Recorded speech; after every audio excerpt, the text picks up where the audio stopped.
Welcome back to STL TV Live. I'm Sarah Bernard, and still with me in the studio is Kathy Tofel, as well as Vera Lyons, who has joined us from the Circuit Attorney's Office.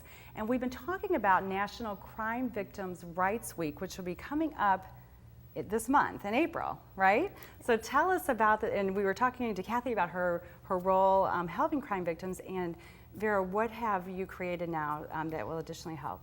So I have a background in art history, and I've always been interested in art and law, and through my work at the Circuit Attorney's Office, I sometimes run across stories that combine the two. And Minnesota also hosts a National Crime Victims' Rights Week. So a few months ago, I noticed that they have an exhibit every year called The Art of Recovery, where they feature local artists and crime victims. They make images that talk about crime in the community, and I thought that would be a great idea for St. Louis. So I proposed the idea to Kathy and the rest of the planning committee with the National Crime Victims' Rights Week in St. Louis, and they agreed to let me help them with this. I bet it's been a lot of work to put it together.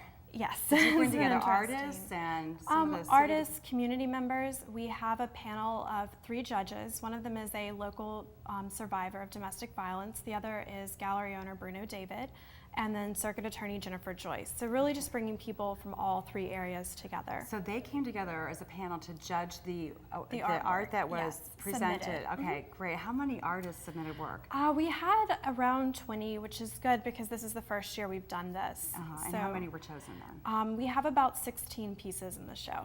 That's fabulous. And it's going to be shown over the course of a week? A week, yes. The Urban League has been really gracious with donating the space at the Vaughn Cultural Center. And who is invited to attend the event? Really anyone in the community who's interested, anyone who has an interest in crime victimization and the problems that our community faces with it. And you brought some art with you Yes, today. So I let's take did. a look at what you brought. Okay, And so tell us a little bit about this these is pieces. done by a local photographer, Lawrence Bryant. He was actually chosen as the first place winner in our show. Okay. He shot this specifically for the show, and what I love about it is a lot of times we don't think about the collateral victims who are affected by crime, the children who have to live in those areas and deal with seeing these events on a daily basis. So a collateral victim is somebody who isn't directly affected but indirectly affected because of where they live or circumstances. Okay, so this shows these are some children who have been playing, and he took this as a photograph. It's beautiful. Yeah, and I love how it highlights the yellow of the caution tape. It really brings your eyes to that. That's amazing. What else have you got? I also have a picture done by Renee Farmer. Renee works with victims, and she was actually a victim herself. She started out at 19 working at the Women's Safe House, and after 30 years of working with victims and getting her master's, she was actually a victim of stalking. And as a member of the legal community, what I love about this is it's called It's Just Paper, and for her it highlights the paper that an actual order of protection is on, and the fact that it has to be strengthened by the law enforcement community supporting the victims. That's really neat. So, and show us, what else have you got? I love this art. I want to see it all. Bring it out.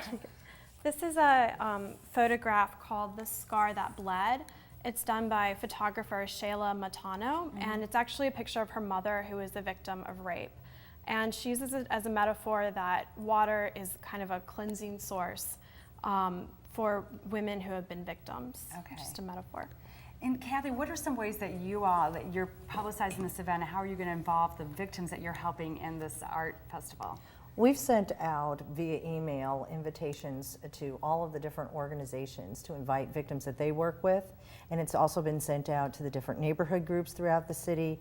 It's being publicized, press releases have been sent out, so that hopefully this information will get out widespread. And do you feel that this type of art therapy is beneficial to victims that you're helping right now, and how so? Absolutely. Art therapy, I think, is a key component that you'll hear treatment providers talk about. It's a way of a victim expressing what times those innermost feelings are just kept inside and are not able to be released easily through artwork, through journaling, through various different kinds of resources. And all the information we have on the screen right now, when the event will take place, starting April 14th?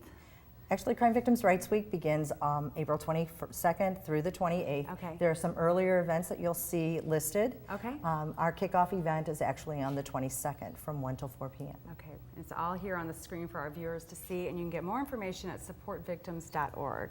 Correct. For all the details of the event. Well, this is just really great. So thank you both so much for coming in and showing us the art, and it looks extremely compelling and congratulations to you, Vera, for coming up with the idea and for seeing it through. That's, I know, a lot of work.